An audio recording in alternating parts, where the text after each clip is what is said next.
2025 की, जिसमें अपना हम चैप्टर 4 आज करेंगे, जिसका नाम है सिक्योरिटी। प्लस इसके गाइस MCQs भी होंगे, जो भी टॉपिक्स हम पढ़ेंगे उसके MCQs भी दिए जाएंगे और इसकी PDF आपको टेलीग्राम लिंक पे मिल जाएगी। तो जो भी बच्चे चैनल पे नए आए हैं, चैनल को लाइक कीजिए, शेयर कीजिए, सब्सक्राइब कीजिए और साथ ही में जितने भी करंट अफेयर रिलेटेड आपके डाउट्स हैं वो सारे क्लियर किए जा रहे हैं मैगजीन की मदद से। और आपको MCQs वगैरह की फाइल्स वगैरह टेलीग्राम लिंक पे मिल जाएगा। टेलीग्राम ज्वाइन करने के लिए चैनल के डिस्क्रिप्शन बॉक्स पे जाइए। अभी हम सीधा टॉपिक शुरू करते हैं, अपना रीजनलिज्म के बारे में पढ़ने हम जा रहे हैं। रीजनलिज्म क्या होता है, इस बार न्यूज़ में क्यों रहा, इसके क्या क्या फॉर्म्स होते हैं, ये कैसे किसी भी कंट्री को, किसी स्टेट को इम्पैक्ट करता है, उसके बारे में डिस्कस करेंगे। देखो इस बार वाइस प्रेसिडेंट, नाम बताओ वाइस प्रेसिडेंट का, हमारी कंट्री के vice president, current vice president कौन है, कमेंट सेक्शन में बताओ। वाइस प्रेसिडेंट ने इस बार बहुत सारे कंसर्न्स रेज किए हैं about the forces that are trying to create a clash between nationalism and regionalism. बहुत बड़ा इंपॉर्टेंट मुद्दा इस बार वाइस प्रेसिडेंट जी ने उठाया है कि एक क्लैश क्रिएट हो रहा है नेशनलिज्म और रीजनलिज्म के बीच में। ठीक है, ये क्लैश क्रिएट हो रहा है। अच्छा, इसी में कह रहा है कि कुछ कुछ फॉर्म्स हैं रीजनलिज्म की भारत के अंदर। पहला फॉर्म है सेसेशनिज्म, यानी इसका मतलब होता है desire to withdraw from the union, often supported by militant और फंडामेंटलिस्ट मूवमेंट। यानी कि सेसेशनिस्ट ग्रुप बेसिकली कहाँ कहाँ एक्टिव हैं आपके, जम्मू कश्मीर में, मणिपुर में। यानी कि ये क्या चाहते हैं, सेसेशनिस्ट जो लोग होते हैं वो बेसिकली चाहते हैं कि वो किसी ना किसी मिलिटेंट द्वारा सपोर्टेड होते हैं।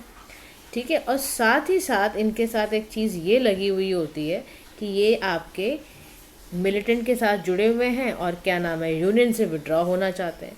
यानी इस कम्युनिटी का कुछ ऐसा बिलीफ, ऐसा सपोर्ट है from the right of a group, है ना, जो इसको लार्जर पॉलिटिकल एंटिटी से इंडिपेंडेंट करा के एक नया सॉवरेन स्टेट करने की कोशिश करता है ना। यानी पर्सन हु सपोर्ट सक्सेशन, उसको सक्सेशनिस्ट बोलते हैं।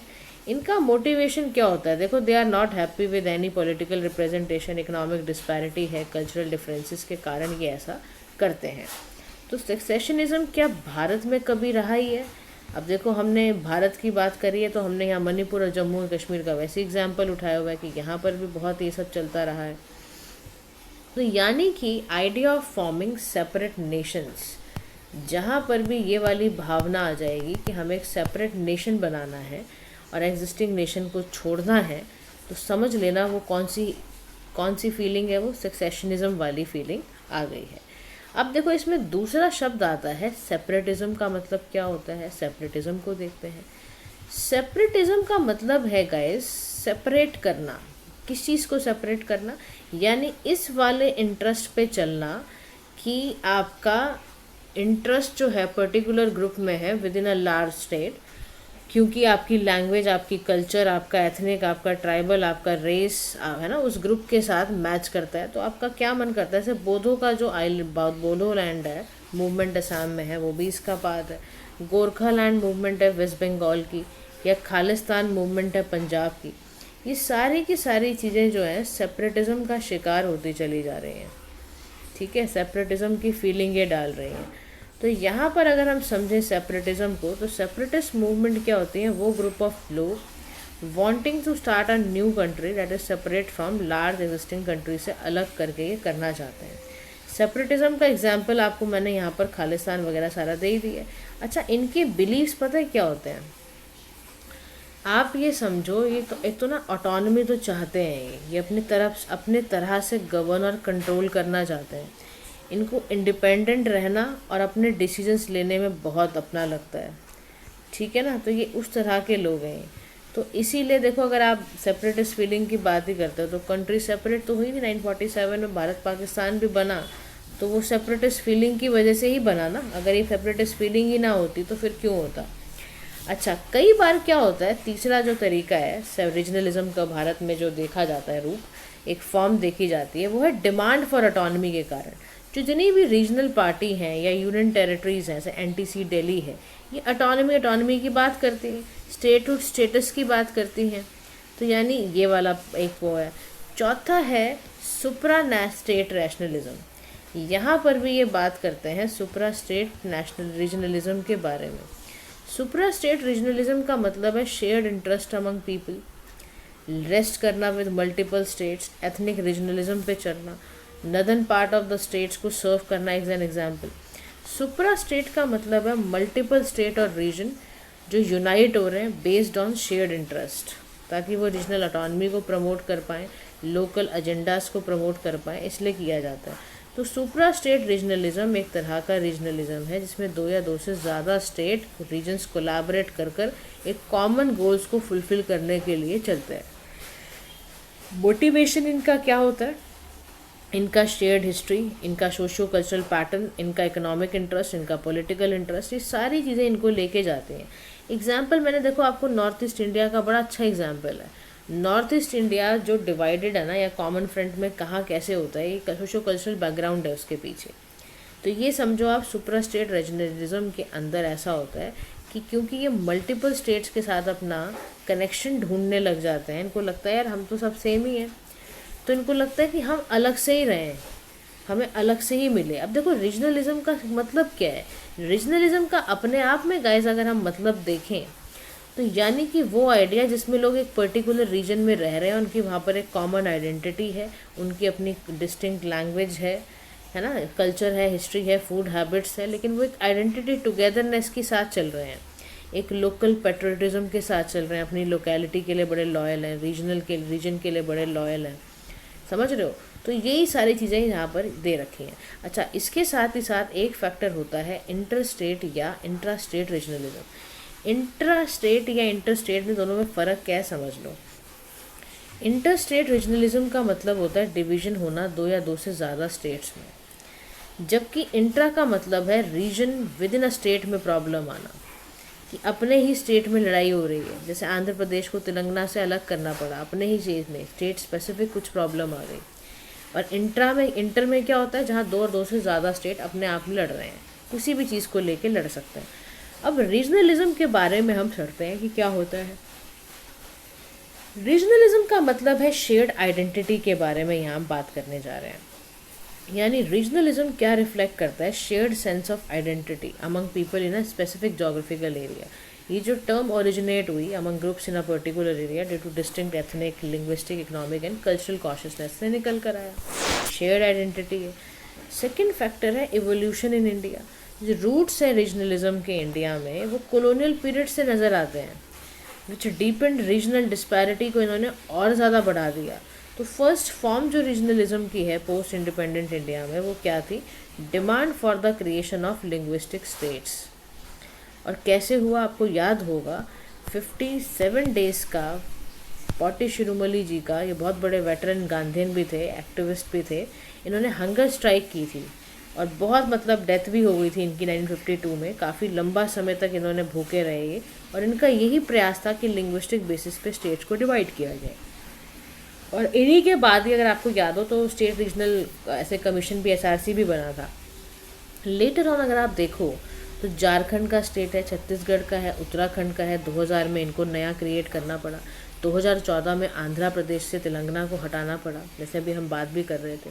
तो ये रीजनलिज्म के कारण ऐसा नहीं है कि रीजनलिज्म अभी से शुरू हुआ है, ये कॉलोनियल पीरियड से ही शुरू हो गया था, क्योंकि रीजन्स में डिस्पैरिटी आ गई थी। डिस्पैरिटी आपको पता ही है, हमारे भारत देश में सबसे बड़ी समस्या ये है कि रीजनल डिस्पैरिटी बहुत ज़्यादा है। रीजनल डिस्पैरिटी बहुत ज़्यादा कैसे है? क्योंकि एक तो ये फैक्टर है रीजनल डिस्पैरिटी का आपके पास कि भाई आपके पास इनकम के सोर्सेस अलग अलग हैं, ऑक्यूपेशंस अलग अलग हैं, हर किसी का खाना पीना अलग है, कल्चर अलग है। इस कारण से ना हमारे देश में बहुत ज़्यादा डिस्पैरिटी देखने को मिलती है। अब अगर हम देखें कि फैक्टर्स बिहाइंड रीजनलिज्म क्या है, उसके बारे में हम समझते हैं क्या क्या फैक्टर्स हैं बिहाइंड रीजनलिज्म। तो पहला फैक्टर है रीजनलिज्म के अराउंड, वो है linguistic and cultural identity. For example, जो द्रविडियन मूवमेंट हुई तमिलनाडु की, वो कैसे शुरू हुई? लिंग्विस्टिक आइडेंटिटी पे अगेन सवाल कैसे उठाया उन्होंने बेटा हमारी भाषा, हमारी तमिल भाषा, हिंदी को अडॉप्ट नहीं करेंगे, आ गई। फिर सेकंड फैक्टर रीजनलिज्म को जो बूस्ट करता है किसी भी जगह पर, एक तो लिंग्विस्टिक तो हो गया, सेकंड फैक्टर है एथनोसेंट्रिसिज्म। यानी नेटिव ये प्रिज्यूम करता है that they possess the authenticity. यहाँ पर एथनोसेंट्रिसिज्म का मतलब ये है गाइस कि जो नेटिव है ना, जो रह रहा है वहाँ पर, उसको ये लगने लगता है कि उसकी ना ऑथेंटिसिटी है, उसकी अथॉरिटी है रीजनल इश्यूज़ पर। वो इमेजिन करता है sort of body politic that include themselves. वो सोचता है कि मैं ही इसका पार्ट हूँ, मैं ही यहाँ पे रह रहा हूँ, ये सब पे मेरी अथॉरिटी है और मैं आउटसाइडर्स को यहाँ नहीं आने दूंगा। अगर ये फीलिंग्स आ गई, अब देखो ये फीलिंग्स क्या कराती हैं। For instance the construct of Marathi मनोज which is meant to imply those person who are natives of Maharashtra, जो महाराष्ट्र के नेटिव्स हैं, महाराष्ट्र से बिलोंग करते हैं, ठीक है। तीसरा फैक्टर है ट्राइबल आइडेंटिटी, यानी सोशो इकोनॉमिकल डिफरेंसेस जो ट्राइबल लाइफ में है उससे भी रीजनल टेंडेंसीज बहुत ज़्यादा क्रिएट होती हैं। एग्जाम्पल के तौर पर जैसे स्टेट ऑफ झारखंड को क्रिएट करना है ट्राइबल कल्चरल हेरिटेज के अकॉर्डिंग। फिर unequal distribution of resources, for example जो एथनोसेंट्रिसिज्म भी पढ़ लिया हमने, अनइक्वल डिस्ट्रीब्यूशन भी पढ़ रहे हैं। ये गोरखा नेशनलिस्ट लिबरेशन फोरम है जो कि इमर्ज हुई दार्जिलिंग में, क्योंकि वहाँ पे लोगों को फीलिंग आ गई थी कि साउथ बंगाल के कंपैरिजन में हम तो बड़े अंडर डेवलप्ड हैं। आप समझ रहे हो, ऐसा ही होता है एक्चुअली, इसीलिए क्रिएट होती हैं ऐसी फीलिंग्स। फिर डेवलपमेंट एंड एडमिनिस्ट्रेटिव इश्यूज है, बहुत सारे रीजन्स को लेफ्ट आउट किया गया while taking policy decision for the entire reason. Water distribution हो, बजट एलोकेशंस हो, तो these were driving factors that the formation of state of Telangana from Andhra Pradesh, कि तेलंगाना का स्टेट बना फ्रॉम आंध्र प्रदेश, ये सब इसी फीलिंग्स की वजह से हुआ। अब रीजनलिज्म के इम्पैक्ट क्या होते हैं उसको समझ लेते हैं, यानी नेशनल यूनिटी एंड रीजनलिज्म क्या होता है। अब इसके ही पॉजिटिव इम्पैक्ट भी हैं, नेगेटिव इम्पैक्ट भी हैं। पॉजिटिव इम्पैक्ट यहाँ पर ये है स्ट्रेंथनिंग फेडरलिज्म, यानी रीजनलिज्म जो है ना उसका सबसे बड़ा इम्पैक्ट हमने माना कि नेशनल यूनिटी पर पड़ रहा है। इसका पॉजिटिव इम्पैक्ट ये भी है कि इससे फेडरलिज्म स्ट्रेंथन होगा, यानी यहाँ पर एक स्ट्रॉन्ग फेडरल स्ट्रक्चर तैयार होगा, क्योंकि यहाँ पे स्टेट्स को इनकरेज करेगा to assert their rights and seek greater autonomy, सबसे बड़ी बात, ठीक है। रीजनलिज्म का सबसे पॉजिटिव असर यही होता है कि इससे फेडरल स्ट्रक्चर मजबूत होता है, माना, ठीक है। इनकरेज होते हैं स्टेट्स अपनी ऑटोनॉमी और अपने राइट्स के बारे में समझते हैं, समझ गए। पॉलिटिकल रिप्रेजेंटेशन इससे और अच्छा हो जाता है, क्योंकि जो भी मार्जिनलाइज कम्युनिटी होगी ना वो भी अब बोलना शुरू करेगी, है ना, जो नेशनल पार्टीज कई बार देखती भी नहीं है, तो ये सब चीज़ें इससे क्रिएट हो गई, ये भी अच्छी बात हो गई। कल्चरल डाइवर्सिटी प्रमोट होगी, जी बड़ी अच्छी बात है। एथनिक प्रमोशन, है ना, ये सब चीज़ें होंगी, लैंग्वेज, कल्चर, कस्टम्स वगैरह खुलेंगे और नए नए आप क्विज़न्स ट्राई करते रहते हो, तो वो कैसे हो पाता है, जस्ट बिकॉज ऑफ रीजनलिज्म की सब रीजन्स को बराबर से देखा जाए। चौथा फैक्टर है कि कॉन्फ्लिक्ट रिजोल्यूशन इंटीग्रेशन भी होगा, यानी एक प्लेटफॉर्म क्रिएट हो गया जहाँ पर रीजनल ग्रीवेंसेस को ठीक करना है, एस्पिरेशंस को ठीक करना है, ताकि लाइकलीहुड जो भी वायलेंट कॉन्फ्लिक्ट है उसकी प्रॉब्लम ख़त्म हो जाए। अब माना कि ये सारे के सारे पॉजिटिव इम्पैक्ट पड़ रहे हैं, लेकिन come to the negative impact as well. Negative impact ये है threat to national unity, threat to national unity. जब बहुत ज़्यादा लेवल पर, देखो एक छोटे लेवल पर हो रहा है रीजनलिज्म तो ठीक है, हमने उसका पॉजिटिव पॉइंट पढ़ लिया, ठीक है, कि हाँ चलो रीजनल इश्यूज़ हैं उसको ठीक किया, उसको सब सही है, ठीक है। लेकिन अगर एक्सट्रीम में कोई भी चीज़ चली जाती है, पहली बात तो वो चीज़ ख़राब हो जाती है। रीजनलिज्म अगर एक्सट्रीम फीलिंग्स के साथ निकल के बाहर आएगा तो वो सेंटिमेंट्स को डाइवर्सिफाई करेगा और वो कॉन्फ्लिक्ट बना देगा, रीजनल और नेशनल इंटरेस्ट के बीच में कॉन्फ्लिक्ट हो जाएगा, और ऐसे ही क्रिएट होती है सेसेशनिस्ट मूवमेंट। यहीं से सेपरेट फीलिंग आनी शुरू होगी और उनको लगेगा कि भाई हमारा स्टेट, हमारे रिसोर्सेस, हमारे लोग, हमारा लोकल कस्टम कल्चर, हमारे क्विजन्स, अगर ये भावनाएं पैदा हो गई तो बस फिर तो आपको क्या रह जाता है, फिर बायस एंड डिस्क्रिमिनेशन तो होगा ही। रीजनलिज्म ही आपको ये कड़वाहट के बीज बोता है आइडेंटिटी बेस्ड पॉलिटिक्स के, यानी for example driven by the spirit of son of the soil, job reservations को लोकल्स को डिमांड करना, है ना। बहुत सारे इंस्टेंसेस हैं जहाँ पर attack on migrant labourers led to their mass exodus, ये सब भी हुआ है।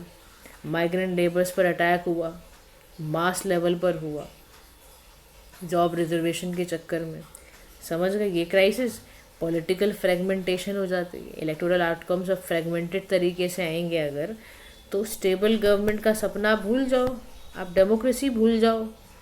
फिर prioritising of regional over national interest, यानी कि जो नैरो फोकस है रीजनल इंटरेस्ट का can lead to resource allocation imbalances होंगे।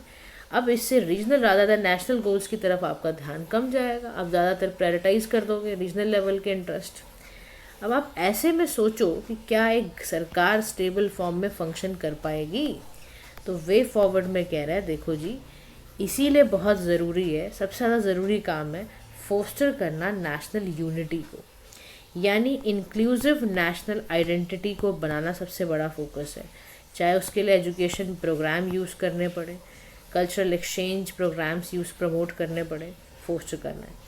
सेकंड काम करना है कल्चरल इंटीग्रेशन का, यानी फ्रिक्वेंट जो आपके कल्चरल कॉन्टैक्ट्स हैं उसको प्रमोट किया जाए, रीजनल बैरियर्स को तोड़ा जाए। जैसे एक भारत श्रेष्ठ भारत प्रोग्राम है ना, उसको इसीलिए लेकर आया गया ताकि डिफरेंट स्टेट्स इन्हांस टॉक कर पाएँ, इंटरेक्ट कर पाएँ आपस में, एक उनकी म्यूचुअल अंडरस्टैंडिंग के लिए किया गया है। कल्चरल इंटीग्रेशन करना बहुत ज़रूरी है। एक भारत श्रेष्ठ भारत बहुत इंपॉर्टेंट प्रोग्राम है, ध्यान से समझना इस बात को। फिर स्ट्रेंथनिंग फेडरलिज्म को करना तुम्हें ज़रूरी है, तुम कोऑपरेटिव फेडरलिज्म को प्रमोट करो ना, तुम अकोमोडेट करो रीजनल एस्पिरेशन को नेशनल फ्रेमवर्क के साथ ही। और इसके लिए करना क्या चाहिए, जितनी भी पंचायत की बॉडीज़ हैं, स्टेट बॉडीज़ हैं, उसको एम्पावर करने की ज़रूरत है। उनको टाइमली फंड वगैरह दिए जाएँ ताकि वो रीजन को डेवलप कर पाएँ। और ये मॉनिटर भी करना कि फ़ंड खर्च कहाँ कर रहे हैं, खाली फंडिंग देने से काम नहीं चल जाएगा, पूरा एक सिस्टमैटिक विजन के साथ काम करने की ज़रूरत है। इंक्लूसिव डेवलपमेंट करना है, टारगेटेड जो भी प्रोग्राम्स हैं, इंफ्रास्ट्रक्चर प्रोजेक्ट्स है, ताकि इकोनॉमिक एक्टिविटी बूस्ट हो पाए। फंक्शनिंग ऑटोनॉमी की बात है, यूनियन गवर्नमेंट को कहीं भी बोला जाता स्टेट के अफेयर में घुस नहीं जाना है गलती से, unless it is unavoidable for national interest, तब तक घुसना नहीं है यूनियन गवर्नमेंट को, उनको अपना काम करने देना है। हाँ, कोई नेशनल इंटरेस्ट की बात आ गई तो बात अलग है, ठीक है। चलिए move to the next topic, जिसमें हम बात कर रहे हैं हमारा आज एल्गोरिथमिक एम्प्लीफिकेशन एंड रेडिकलाइजेशन के बारे में। अब समझते हैं ये न्यूज़ में क्यों है। तो रिसेंटली एक्सपर्ट्स ने कुछ कंसर्न्स रेज किए रिगार्डिंग सोशल मीडिया एल्गोरिथम्स, जिनके पास पूरा पोटेंशियल है to amplify and spread extremism. आप जानते ही हो, सभी हम मोबाइल पे रहते हैं, सोशल मीडिया पर तो हम ऐसे चिपके रहते हैं जैसे हमें अपनी पूरी दुनिया ही वो लगने लग गई है। अब इसी सोशल मीडिया ने आपको बिगाड़ भी रखा है।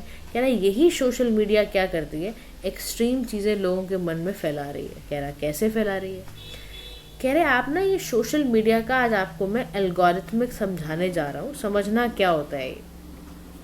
सोशल मीडिया एल्गोरिथम का मतलब है कुछ ऐसे रूल्स जो एग्जामिन करें यूज़र का बिहेवियर और उसके क्या क्या कंटेंट वो चेक करता है।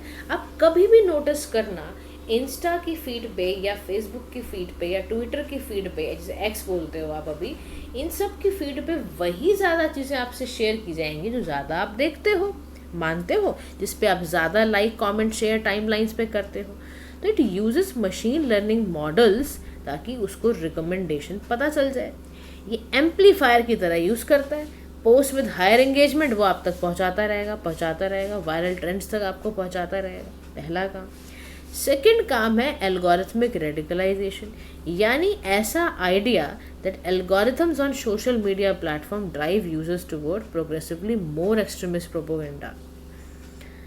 यानी कि ये आइडिया ऐसा है एल्गोरिथम्स का सोशल मीडिया पे इस तरह से यूज़ हो पाए कि वो एक्सट्रीमिस्ट प्रोपोगेंडा की तरफ बढ़े, पोलराइज्ड कर दे नेशन को, ठीक है।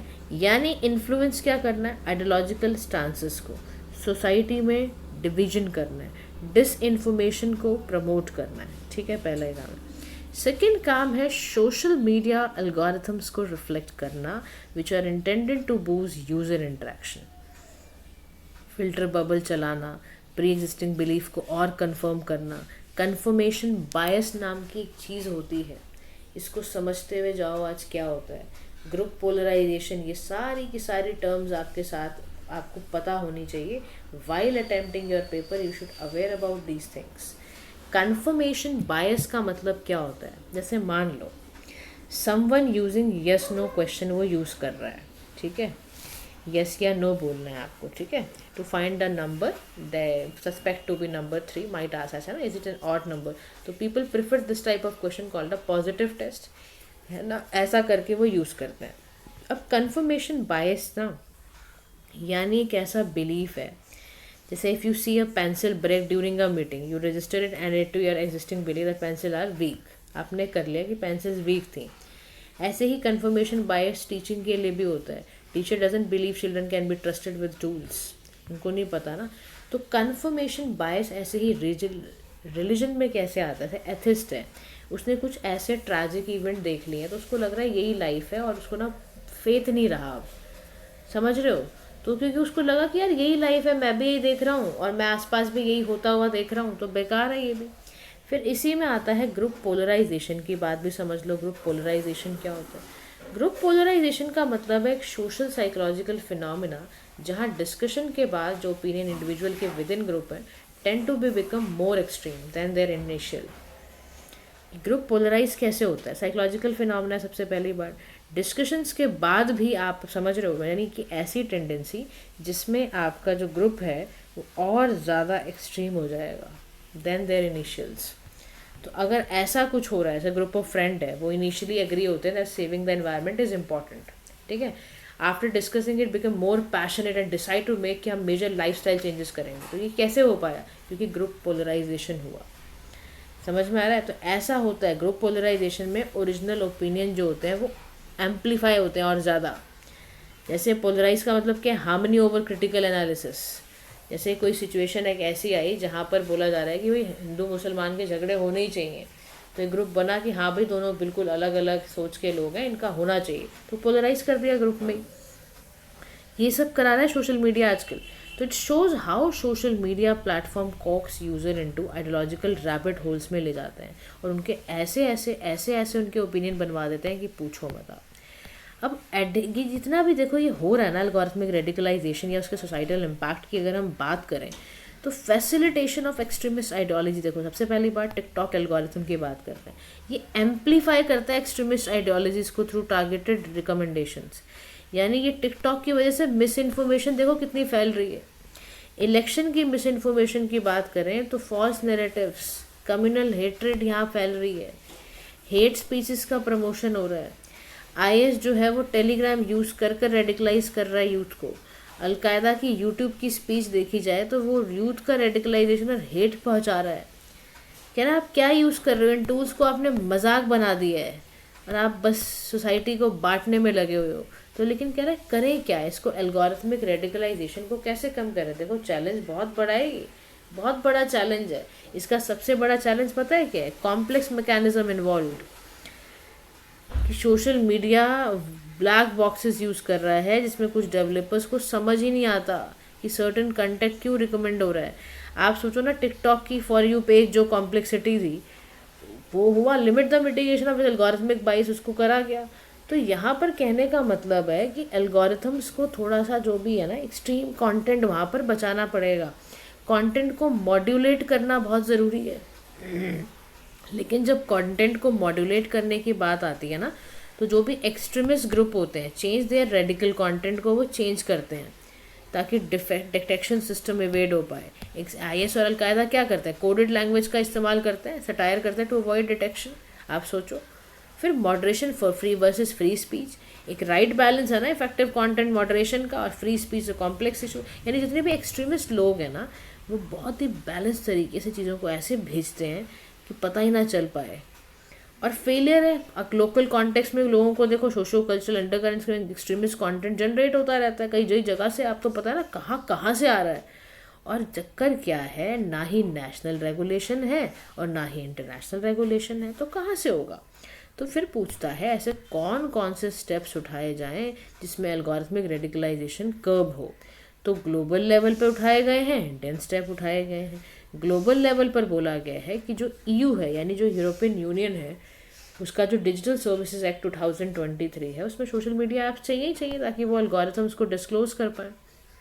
ऐसे ही एआई ड्रिवन मॉडरेशन है, क्राइस्टचर्च कॉल है जो कम्युनिटी है ओवर 130 गवर्नमेंट्स की, उसके ऊपर है। इंडियन स्टेप की बात करें तो ministry of information and technology ने सेवरल इनिशिएटिव्स लिए हैं। आईटी रूल्स के बारे में कुछ है कि उन्होंने पहली बार ट्रेस करा है कि कंटेंट को कैसा होना चाहिए। Remove flagged content with in 36 hours में उसको बिल्कुल हटा देना है कि जहाँ पर भी गड़बड़ महसूस हुई वहाँ हटाना बहुत ज़रूरी है। तो करा तो जा रहा है लेकिन वे फॉरवर्ड में ये कह रहा है कि ना अभी और भी ज़्यादा ज़रूरत है। एल्गोरिथमिक ऑडिट्स लेना बहुत ज़रूरी है। रेगुलर एल्गोरिथमिक अगर ऑडिट नहीं होंगे तो उससे फिर ट्रांसपेरेंसी फेयरनेस की आप बात ही छोड़ दो।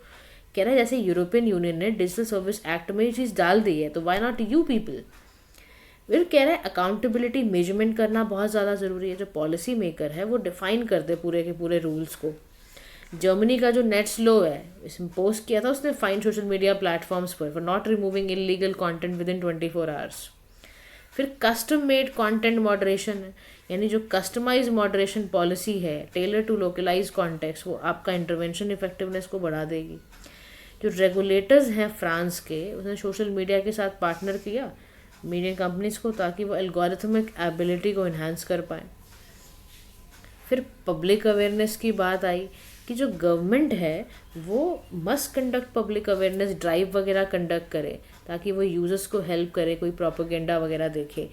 या यूके का ऑनलाइन सेफ्टी बिल है, उसमें ऐसे ऐसे प्रोविजंस हैं फॉर पब्लिक एजुकेशन इनिशिएटिव ताकि ऑनलाइन मीडिया लिटरेसी अच्छी हो जाए। तो ये सारा के सारे काम किए गए हैं सो दैट, ये काम करने की वजह यही थी गाइज कि हर तरह से एल्गोरिथमिक चीज़ों को बचाना ज़रूरी है, क्योंकि देखो सोशल मीडिया भी बहुत, आपको मैंने बताया ना कि बहुत दिमाग ख़राब कर रहा है सिटीजन्स ऑफ द कंट्री का। चलिए नेक्स्ट हम पढ़ते हैं हाइब्रिड वॉरफेयर के बारे में। ध्यान समझते जाओ हर टॉपिक को ताकि आप अच्छे से एमसीक्यूज़ भी अटैम्प्ट कर पाओगे, ठीक है। रिसेंटली ये न्यूज़ में क्यों था, यूनियन डिफेंस मिनिस्टर ने अंडरलाइन किया dangers of hybrid warfare to India, ठीक है। डिफेंस मिनिस्टर ने हाईलाइट करा ग्रोइंग ओवरलैप, ब्लर कर दी उन्होंने लाइन बॉर्डर सिक्योरिटी और इंटरनल सिक्योरिटी के बीच में। एम्फेसाइज क्या किया, हाइब्रिड वॉरफेयर बेसिकली क्या कर रहा है, थ्रेटन कर रहा है क्रिटिकल नेशनल इंफ्रास्ट्रक्चर को, ठीक है। क्या होता है समझते हैं। देखो traditional concept of front line की बात समझते हैं कि रैपिडली बहुत चेंजिंग है। जैसे थ्रेट है ना, टेररिज्म है, एक्सट्रीमिज्म है, साइबर वॉरफेयर है, साइबर अटैक है, ह्यूमन ट्रैफिकिंग है, ह्यूमैनिटेरियन क्राइसिस है, ये सारे के सारे नेशनल बॉर्डर को ट्रांसेंड करते हैं, चैलेंज करते हैं, इंटरनल सिक्योरिटी को हार्म पहुंचाते हैं। अब ना इसके बारे में समझो कि क्या क्या है ये हाइब्रिड वॉरफेयर का मतलब क्या होता है। हाइब्रिड वॉरफेयर बोलो या असिमेट्रिक वॉरफेयर बोलो, याद रखना एक ही बात है। समझ में आ रहा है, हाइब्रिड वॉरफेयर कहो या असिमेट्रिक वॉरफेयर कहो, एक ही बात है। समझो क्या होता है। हाइब्रिड का मतलब कोई कॉम्बिनेशन में होता है। Kinetic warfare plus non kinetic warfares को हम क्या बोलते हैं, हाइब्रिड वॉरफेयर। काइनेटिक वॉरफेयर का मतलब है फिजिकली मिलिट्री मशीनों से आप डैमेज कर रहे हो। नॉन काइनेटिक में आप मिलिट्री टैक्टिक्स के बियॉन्ड चीज़ें यूज़ करते हो, साइबर अटैक कर देते हो, डिसइंफॉर्मेशन फैला देते हो, साइकोलॉजिकल प्रेशर देते हो। तो इन दोनों को मिलाकर जब हम कोई वॉर करते हैं तो उसको हाइब्रिड वॉरफेयर कहते हैं। इसमें क्यों किया जाता है, अपने पॉलिटिकल प्लस स्ट्रैटेजिक गोल्स को अचीव करने के लिए, ठीक है। अब एग्जाम्पल के तौर पर देखते हैं चाइना का 3 वॉरफेयर स्ट्रैटेजी, जिसमें PPL मिला हुआ है, psychological, political and legal tactics.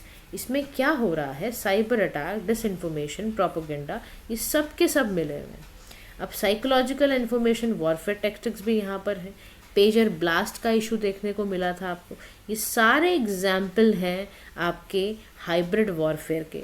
अब जब भी हाइब्रिड वॉरफेयर होगा तो पता कैसे चलेगा कि हाइब्रिड वॉरफेयर है, ऑब्सक्योरिटी रहेगी, यानी ये बहुत डिफ़िकल्ट होगा कि ये कितने टाइम तक रहेगा, थ्रेशोल्ड क्या है ये नहीं पता चलेगा। कॉम्प्लिकेटेड होगा, बहुत एम्बिग्यूटी होगी, पता ही नहीं चलेगा कि टारगेट कंट्री कैसे रिस्पॉन्स करेगी। मल्टी डोमेन ऑपरेशंस बहुत ज़्यादा होंगे, आपको कभी नहीं पता चलेगा कि आपको डिफेंड कहाँ करना है, क्योंकि आप चारों तरफ से घिरे हुए हो, लैंड, एरिया, स्पेस, साइबर, बचा लो तो बचा लो। फिर यहाँ पर नॉन स्टेट एंटिटीज़ होंगी, साइकोलॉजिकल ऑपरेशंस की प्रॉब्लम होगी। अब यहाँ ये कह रहा है कि रीजंस क्या हैं for emergence of hybrid warfare. उसका सबसे बड़ा रीज़न है इमर्ज होने का हाइब्रिड वॉरफेयर का, दैट इज स्ट्रैटेजिक एडवांटेज, यानी कि हमें पॉलिटिकल, मिलिट्री, इकोनॉमिक एडवांटेजेस को अचीव करना है विदाउट डिक्लेयरिंग ऑफ वॉर, ठीक है। यानी हमें लिटिल ग्रीन पेन का इस्तेमाल करना है, ये हॉलमार्क है रशिया के अप्रोच में, और ये स्ट्रैटेजिक एडवांटेज देगा to achieve its political and military objective, ठीक है। सेकंड है कॉस्ट इफेक्टिवनेस, डायरेक्ट रिस्पॉन्सिबिलिटी से एवेड करना, लॉजिस्टिकली, इकोनॉमिकली लेस कॉस्टली होना। तो यूएस ना रेंज ऑफ पॉलिसी टूल्स का इस्तेमाल कर रहा है ताकि थ्रेट कम होए, इकोनॉमिक सेंक्शंस वगैरह कम होए। फिर तीसरी चीज़ है टेक्नोलॉजिकल एडवांसमेंट की बात होती है, यानी साइबर कैपेबिलिटी का यूज़ करना, AI का इस्तेमाल करना, डिजिटल कम्युनिकेशन टूल्स का इस्तेमाल करना, ठीक है, बचाने के लिए। जैसे Russia cyber attack against Ukraine have persisted ever since, Russia का इलीगल जो एनेक्सेशन था ये सब में यूज़ हुआ है। क्या लग रहा है आपको, सब जगह पर इस तरह की चीज़ें यूज़ होती हैं। फिर नॉन स्टेट एक्टर्स कितने ज़्यादा आगे बढ़ बढ़ के काम कर रहे हैं, ट्रेडिशनल वॉरफेयर सब पीछे रह गए हैं, लेकिन स्टेट जितने टेररिस्ट ग्रुप हैं, साइबर वॉरफेयर, सब मिल माल के अपना काम करते हैं और अच्छे से गंद फैला रहे हैं। आप सोचो, ईरान को support for Houthi rebels in Yemen through arms smuggling की वजह से ही तो हो पाया। फिर ग्लोबल इंटरकनेक्टिविटी, सब आप इंटरनेट पर है, आप जानते हो ना, तो इंटरडिपेंडेंस है आपस में। साइबर स्पेस को अच्छे से एक्सप्लॉइट करने का, किसी का इलेक्शन इंटरफेयर कराना हो, सब हो जाता है। अब इलेक्शन आप सोचो, रशिया पे इल्ज़ाम लगा था, रशिया ने इल्ज़ाम लगाया था, एलिज रशियन इंटरफेरेंस। माना जाता है कि यूएस का जब 2016 का इलेक्शन था ना, तो उस पर रशिया ने इंटरफेयर किया था यूजिंग सोशल मीडिया बॉट्स। तो हाइब्रिड वॉरफेयर थ्रेट की बात करी जाए तो इंडिया देखते हैं उसका क्या नतीजा निकलने वाला है। सबसे पहली बात है hostile neighbours and non state actors के बारे में। Pakistan has been a master in hybrid warfare, आपको पता ही है, उसको सपोर्ट वगैरह मिलता है प्रॉक्सी वॉर्स का, टेररिस्ट ऑर्गेनाइजेशंस का। भारत के लिए हो गई प्रॉब्लम, एक तो नेबर है और उसके बाद हाइब्रिड प्रॉब्लम आ गई है कि भाई करेंसी भी ख़राब करता है हमारी, काउंटरफीट फेक करेंसी बनाता है, प्रॉक्सी वॉर्स वगैरह भी लड़ता रहता है। फिर एक्सटर्नल थ्रेट की प्रॉब्लम है, चाइना जो है ना ग्रे जोन स्ट्रेटजी करने में स्पेशलाइज्ड है। फिर इंटरनल इंसर्जेंसी की बात है, हमारे यहाँ तो लेफ्ट विंग एक्सट्रीमिज्म हमेशा ही फैला रहता है, सेंट्रल इंडिया हमारा तबाह रहता है, नॉर्थ ईस्ट के लिए अलग सी प्रॉब्लम है इसको लेकर। फिर क्रिटिकल इंफ्रास्ट्रक्चर का थ्रेट है, कुंदनकुलम का जो न्यूक्लियर पावर प्लांट है 2019 का, साइबर अटैक का असर पड़ गया उसके ऊपर, इकोनॉमिक वॉरफेयर का प्रॉब्लम आ गया, Chinese import of electronic goods, ये प्रॉब्लम है। इंडिया बहुत वल्नरेबल हुआ, सप्लाई चेन उसकी पूरी की पूरी हिल गई, तो ये दिक्कत है। अब भारत अपने आप को ऐसा कैसे प्रिपेयर करे कि वो हाइब्रिड वॉरफेयर जैसी सिचुएशन से बच पाए, उसके लिए कह रहा है सबसे पहला काम करो, अपने ना डिफेंस कैपेबिलिटी को मॉडर्नाइज करो, एडवांस करने अपने weapons. Directionally unrestricted run array project जो है या डीआरडीओ लेकर आया है, तो डिफेंस में आपको मेक इन इंडिया इनिशिएटिव को यानी सेल्फ रिलायंट होना सबसे बड़ा मकसद होना चाहिए आपका। फिर सेकंड, स्ट्रक्चरल रिफॉर्म्स या इंस्टीट्यूशंस को इस्टेब्लिश करना है, यानी मिलिट्री इंटीग्रेशन करना है through creation of chief of defence staff. फिर काउंटर करना है साइबर सिक्योरिटी मेजर्स को लेकर, है ना, जैसे डिफेंस साइबर सिक्योरिटी एजेंसी है, इसको लेकर करना है। इंटरनेशनल पार्टनरशिप जैसे कि है cooperation through general security of military information, ये वाला क्वाड वगैरह जो आपने बनाया है। पार्लियामेंट्री रिव्यू, यानी इंडियन आर्म फोर्सेस का प्रिपेयर्डनेस होनी चाहिए कि वो डील कर पाए विद हाइब्रिड वॉरफेयर, ठीक है, ताकि कोई भी साइबर डिफेंस जैसा एरिया है, एंटी ड्रोन टेक्नोलॉजी जैसा सिस्टम है, उसमें थ्रेट्स जो भी इवॉल्व हो रहे हैं उसको ठीक करने के लिए भी ज़रूरत है इसकी। अब वे फॉरवर्ड में यहाँ पर ये कह रहा है कैपेसिटी बिल्डिंग के बारे में, यानी इंडिया का जो डिफेंस फोर्स है या सिक्योरिटी अपरेटस है, उसमें एक्सपर्ट की भी ज़रूरत है, सिस्टम डॉक्ट्रिन्स की भी ज़रूरत है, ताकि हाइब्रिड चैलेंज को टैकल किया जा सके। रेजिलियंस बिल्ड हो पाए आर्म्ड पर्सनल्स का, ताकि वो एडवांस टेक्नोलॉजीज़ को हैंडल कर पाए। इंटीग्रेट करना hybrid warfare into adaptive defence strategy, यानी यहाँ पर hybrid warfare division dedicated system बनाने की ज़रूरत है। यहाँ अडॉप्ट करना है proactive approach instead of reactive, यानी स्मार्ट पावर का इस्तेमाल करना ज़रूरी है। होल ऑफ गवर्नमेंट अप्रोच बनानी ज़रूरत है, कोऑर्डिनेटेड ग्रैंड प्लान बनाया जाए, ताकि नेशनल सिक्योरिटी काउंसिल सेक्रेटेरिएट ज़्यादा से ज़्यादा कैबिनेट कमेटी की सिक्योरिटी के साथ मिलकर हाइब्रिड वॉरफेयर के इशू को कर पाए। यानी गवर्नमेंट को पूरी तरह से इस ग्रैंड प्लान के साथ उतरना ही पड़ेगा अगर हम सच में चाहते हैं इससे उठना, इसको ख़त्म करना, काउंटर करना, ठीक है। Move to the next topic जो आज का लास्ट टॉपिक है, उसके बाद 2 शॉर्ट्स हैं, then MCQs. Nuclear disarmament is the topic. क्या होता है हमें पता है, यूनाइटेड नेशन सिक्योरिटी काउंसिल के जो जनरल हमारे सेक्रेटरी हैं, उनका नाम एंटोनियो गुटरेस है, पोर्टुगल हैं, से बिलोंग करते हैं। उन्होंने वार्न करा यूएन कॉन्फ्रेंस ऑन डिसआर्मामेंट जेनेवा को कि बहुत रिस्क है, न्यूक्लियर वॉर बहुत ज़्यादा राइज कर रहा है, गवर्नमेंट की अर्ज है to push for total disarmament की तरफ बढ़ना। अभी कह रहे हैं कि ऐसा क्यों देखा जा रहा है कि न्यूक्लियर वॉर का रिस्क बढ़ता ही जा रहा है। उसका पहला कारण है जियोपॉलिटिकल रिस्क, क्योंकि जियोपॉलिटिकल टेंशन्स बहुत राइज कर रही हैं, न्यूक्लियर सिक्योरिटी जिसमें बहुत प्रॉब्लम में आ गई। एग्जाम्पल के तौर पर रशिया ने सस्पेंड कर दिया है न्यू स्टार्ट को, new strategic arm reduction treaty को, और ये सीटीबीटी से भी बाहर हो गया है हमारा during Ukraine war. Second crisis है डूम्सडे क्लॉक अलर्ट के बारे में, यानी जनवरी 2025 में symbolic clock moved from 1 second closer to catastrophic की तरफ बढ़ा। तीसरा प्रॉब्लम है न्यूक्लियर आर्सेनल बहुत ज़्यादा एक्सपेंड हो रहे हैं। ग्लोबली ऐसा देखा जा रहा है, बहुत सारी कंट्री 12,000 वॉट्स हेड से भी ज़्यादा चीज़ें बना रही हैं। डिलीवरी सिस्टम हो रहा है, आप चाइना ही सोचो 1500 ऑपरेशन करते हैं। कह रहे हैं पेंटागन रिपोर्ट के अकॉर्डिंग 1500 न्यूक्लियर वॉर हेड्स को 2035 तक चाइना बढ़ा लेगा। ये बहुत बड़ी एक्सपेंशन है। ये कह रहे हैं न्यूक्लियर मॉडर्नाइजेशन रिस्क बढ़ गई है। हाइपरसोनिक मिसाइल जो है उन्होंने रिस्पॉन्स टाइम रिड्यूस कर दिया है, वो हो गया है। फिर राइज ऑफ फॉल्स अलार्म्स बहुत ज़्यादा, मतलब हाई टीज की हो गई है। 1983 के जो सोवियत फॉल्स अलार्म इंसिडेंट थे वो बढ़ गए हैं। वेपनाइजेशन ऑफ आर्टिफिशियल इंटेलिजेंस बहुत ज़्यादा बढ़ गया है। Arms race spread to outer space की बात की जाए तो यूएस स्पेस का जो फोर्स एक्सपेंशन है, इंडिया का अर्सेट टेस्ट मिशन शक्ति है, ये सब स्प्रेड हो गया। तो what is nuclear डिसआर्मामेंट basically? Nuclear डिसआर्मामेंट का मतलब होता है एक्ट और बाय यूनिलेटरल डिसीजन और इंटरनेशनल अग्रीमेंट। यानी आप क्या कर रहे हो, वर्ल्ड वाइड एलिमिनेट कर रहे हो, रिड्यूस कर रहे हो total number of nuclear weapons with the end goal, क्योंकि आपका ये है न्यूक्लियर फ्री वर्ल्ड बनाना। देखो कहाँ तो ये बातें चल रही थी कि न्यूक्लियर डिसआर्मामेंट होगा, न्यू स्टार्ट पॉलिसी लेकर आई गई, ये सब कुछ हुआ और उसमें आपसे ये सब बात की जा रही है, न्यूक्लियर डिसआर्मामेंट की बातें आ रही हैं। तो ये सब ऐसा हो रहा है।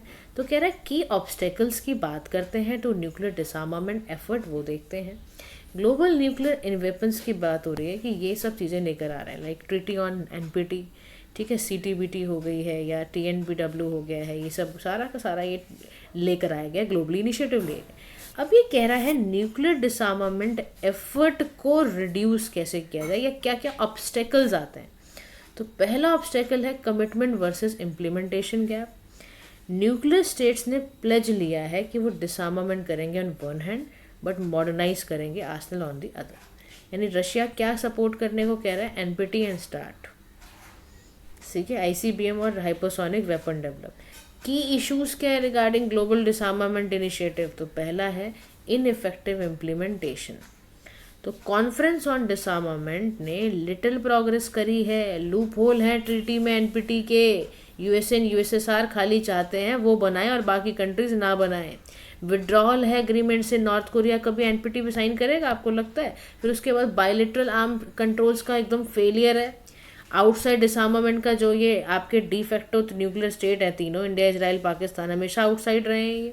ग्लोबल मिलिट्री इम्बैलेंस बहुत ज़्यादा है। 2023 में यूएस ने $916 बिलियन खर्चा किया है रशिया ने, और रशिया ने 4.5% खर्चा करा है, 109 भी सिग्निफिकेंट गैप आ गया। अब फिर उसके बाद न्यूक्लियर डेटरेंस पे फीस होता है। तो यहाँ पर ही कह रहा है कि देखो बहुत से इश्यूज हैं, प्रेस्टीज का, पावर सिंबलाइजेशन का दिक्कत है, लैक ऑफ लीगल फ्रेमवर्क की प्रॉब्लम है, कोई भी बाइंडिंग मल्टीलेटरल ट्रीटी नहीं है, नेटो का न्यूक्लियर डॉक्ट्रिन जो है जिससे कोजन या अग्रेशन फैल रहा है, एक आपका म्यूचुअली एश्योर्ड डिस्ट्रक्शन डॉक्ट्रिन है, यूएस एंड रशिया रिलाय करते हैं इस पर बहुत ज़्यादा। कह रहा भारत क्या कर रहा है फिर इसके लिए? कह रहा भारत ने कसम तो खाई है कि देखो जी हम goal of global non discriminatory verifiable nuclear disarmament में पूरे कमिटेड है। First country to call to ban nuclear testing world wide वो हम ही थे। हमने ही इंटरनेशनल कन्वेंशंस को कहा था भैया न्यूक्लियर वेपन्स का थ्रेट कम करो, न्यूक्लियर फ्रीज की बात हमने ही कही थी, समझ रहे हो? तो नो फर्स्ट यूज़ की पॉलिसी हम ही लेकर आए हैं कि भाई ये सब ना हो। 1998 में हमने बोल दिया था साफ साफ कि हम नो फर्स्ट यूज़ करेंगे। इंडिया ने, देखो इंडिया ना अगर कहता है ग्लोबल ट्रीटीज़ के बारे में तो एनपीटी को हमने हमेशा डिस्क्रिमिनेटरी माना है। हमने यही माना है कि खाली ये 5 कंट्रीज़ की हैं जो हमारे परमानेंट मेंबर्स हैं। बताओ परमानेंट मेंबर्स कौन कौन से हैं यूनाइटेड नेशन सिक्योरिटी काउंसिल में? सीटीबीटी भी हमने साइन नहीं किया क्योंकि ये न्यूक्लियर डिसआर्मामेंट को एड्रेस ठीक करने में नहीं सर, ठीक है। उसके बाद हमने टीपीडब्ल्यू एनडब्ल्यू को भी सपोर्ट नहीं करा। मल्टीलेटरल अप्रोच की बात करो तो भारत का ध्यान ये रहता है कि हम ग्रेजुअली डिसआर्मामेंट होंगे क्योंकि हमारे तो आसपास ही कंट्रीज हमारे इतनी मित्र हैं कि पूछो मत। तो उसके बाद वे फॉरवर्ड में यहाँ पर बोल रहा है कि ट्रांसनेशनल अप्रोच है, यानी phased strategy balancing deterrence and डिसआर्मामेंट की बात की जा रही है। बायलेटरल आर्म रिडक्शन का मतलब समझ रहे हो कि जो यूएस एंड रशिया है वो largest nuclear stock piles hold करता है। अडॉप्ट करना नो फर्स्ट यूज़ पॉलिसी हमने इसीलिए किया था और हमें और भी ज़्यादा मिनिमल न्यूक्लियर डेटरेंस पे ही चलना है। ट्रीटी बेस्ड लिमिट्स की बात वो सभी कंट्रीज़ के लिए कह रहे हैं कि ग्लोबल कोऑपरेशन की तरफ बढ़ो, इंस्पायर मत हो ज़्यादा कोल्ड वॉर एरा से और कॉन्टिन्यू सोचो हम में कुछ उखाड़ लेंगे। 1985 में नोबेल पीस प्राइज़ मिला था, पता है किसको? International physician for prevention of nuclear war को, क्योंकि उन्होंने बहुत अच्छे एफर्ट लिए थे। तो जब कोल्ड वॉर जैसी प्रॉब्लम में हमने डील कर पाए, तो आज की प्रॉब्लम में हमें क्या प्रॉब्लम है? फिर यूएन का रोल इन डिसआर्मामेंट क्यों कम है? यूएनएससी के जो जनरल सेक्रेटरी हैं वो अर्ज तो कर रहे हैं, तो उनको न्यू नेगोशिएशन क्यों नहीं लेकर आ रहे हैं? वो बात कहने से क्या होगा? आपका रोल सबसे बड़ा ग्लोबल सिक्योरिटी एंड डिसआर्मामेंट में होना चाहिए। आप कर क्या रहे हो वहाँ पे सीट पे बैठ के खाली? ठीक है, तो this is all about the your disarmament part. Move to the short, फटाफट से इसको कंप्लीट करते हैं। Naval antiship missile short range के बारे में बात हो रही है। डीआरडीओ और इंडियन नेवी सक्सेसफुली इन्होंने टेस्ट किया है एंटीशिप मिसाइल को फ्रॉम इंटीग्रेटेड चांदीपुर जगह से। ये देखो, सबसे पहले ध्यान रखना, ये जो शिप बनाई गई है, मिसाइल बनाई गई है, शॉर्ट रेंज है, हाई प्रिसीशन स्ट्राइक से बनी है, रियल टाइम टारगेटिंग एडजस्टमेंट से बनी है, सॉलिड प्रोपल्जन सिस्टम का इसमें इस्तेमाल किया जा रहा है, एडवांस इंडिजीनियस टेक्नोलॉजी है, fibre optic gyroscope based inertial navigation system है। इसमें स्ट्रेंथन हो रहा है आपका naval strike capability, indigenous defence production promote हो रहा है, ये सारी चीज़ें इससे प्रमोट की जा रही हैं। मिलिट्री एक्सरसाइजेस की बात करें तो धर्मा गार्जन के बारे में बात हो रही है। धर्मा गार्जन क्या है? इंडियन आर्मी कंटिंजेंट ने departed for joint military exercise Dharma guardian, जो कि जापान में कंडक्ट की जा रही है। धर्मा गार्जन एक एनुअल इवेंट है, ऑल्टरनेटिवली भारत और जापान में कंडक्ट किया जा रहा है।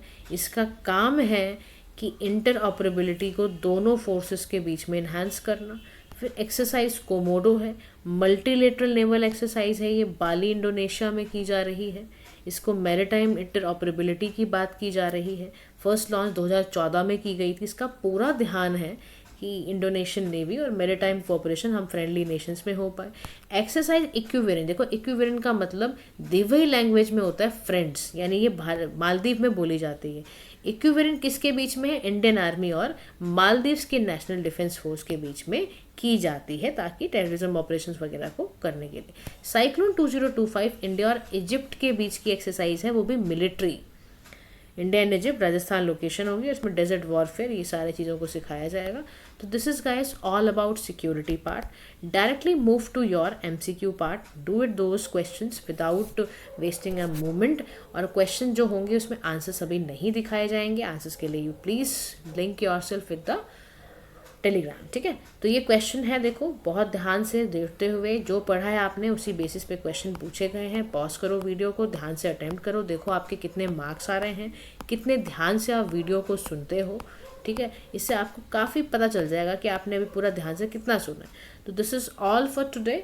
PDF आपसे शेयर कर दी जाएगी, कल मिलते हैं। Thank you so much for listening, have a nice day.